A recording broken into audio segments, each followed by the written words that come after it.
club face it address should point to your target line where you finally want to end up. What is the worst thing? What could happen with the club face with a fade?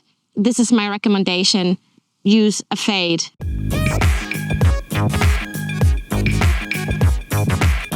All right, guys, another video for your favorite subject, the driver. I have my AI smoke driver, and it's the best driver I've ever had. So I can really shape that ball both ways. And this is what we're talking about. We're talking about the fade, and we're talking about the draw today.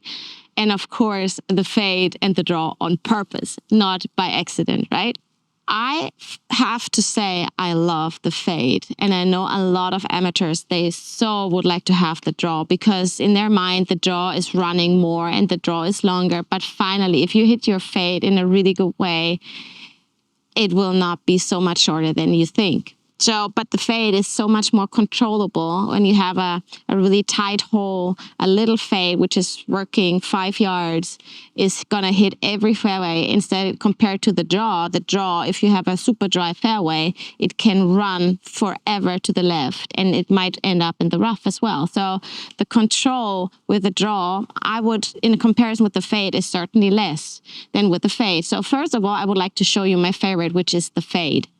So if I want to hit a fade, what am I doing? First of all, I have to consider that I need to get with my swing path to the left. So what's happening, because you have to imagine you have that swing bow around you. So the further left the ball is, the more to the left the swing bow goes. So you have to imagine you kind of have to cut that ball. This is why you call the fade also the cut. So with in comparison, open club face. So the fade is certainly having a further left ball position. And the club face, so this is one rule you always can remember. It doesn't matter if you want to hit a draw or a fade. The club face it address should point to your target line where you finally want to end up. So I want to have a target line, and this is where I'm gonna put down my club face. So in comparison to my stance, it's gonna be a little bit open, right? So a little bit to the right. So now I choose ball position, which is further forward than I normally have the ball, which is certainly outside of my left shoulder joint. So, and now I really have to have that feeling of a little cut movement. So I want to go to the left, and this is all I'm actually doing. I'm lining up my body to the target line I want to start the ball at, and I want to line up the club face where I want to have the ball to land. And finally, for my swing thought, what is the worst thing? What could happen with the club face with a fade? That it actually closes. So I really want to control my club face that it kind of stays straight or even open in relation. So this cut can actually happen. So I'm just going to demonstrate that to you.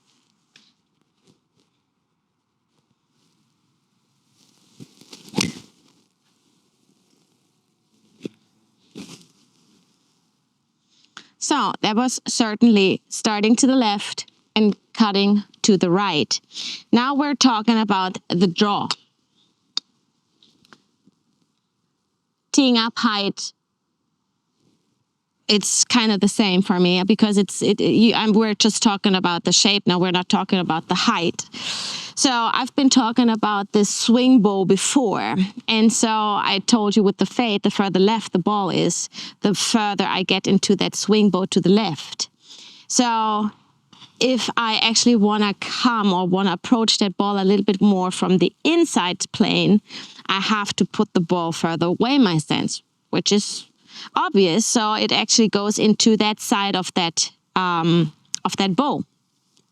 So for me, it's very unusual to have the ball in my stance, but this is what should happen, right? So you have to have the ball a little bit more inside, not dramatic, but certainly more than with a fade.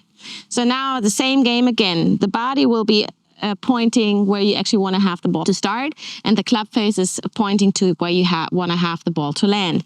So in my world, if I want to have a draw, I certainly want to swing a little bit rounder around my body. I want to keep the club head lower, flatter. So I want to have a flat golf swing around it. Sometimes it feels actually it's as low as my hip. So it doesn't even travel up. And then, of course, I want to release, and I want to release that club face through the ball.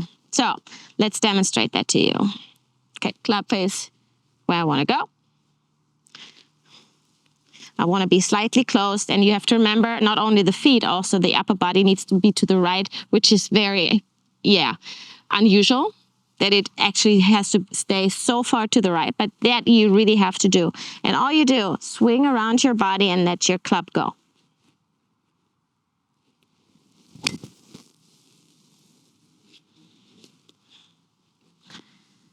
But as I said before, for me and for my eye, the fade is my shot. I love it because this is how I hit my fairways. And I tell you something, the tighter the fairways go or become, the more I use my driver, because I really can work that ball into with that little fade. And if you're able to do this, this is my recommendation. Use a fade and not the draw, because the draw is certainly not as controllable. So I really hope this could help you to shape the ball. If you're fighting a slice, just take my little advice with my draw. So really to be a little bit flatter, a little bit more rounder around yourself. That can also help you not to get so steep and from the outside to the ball. But other than that, just watch that video over and over again, and maybe you can find out or just try out what's suiting your game better and, of course, your driver better. So now I wish you, as always, good luck and have fun practicing.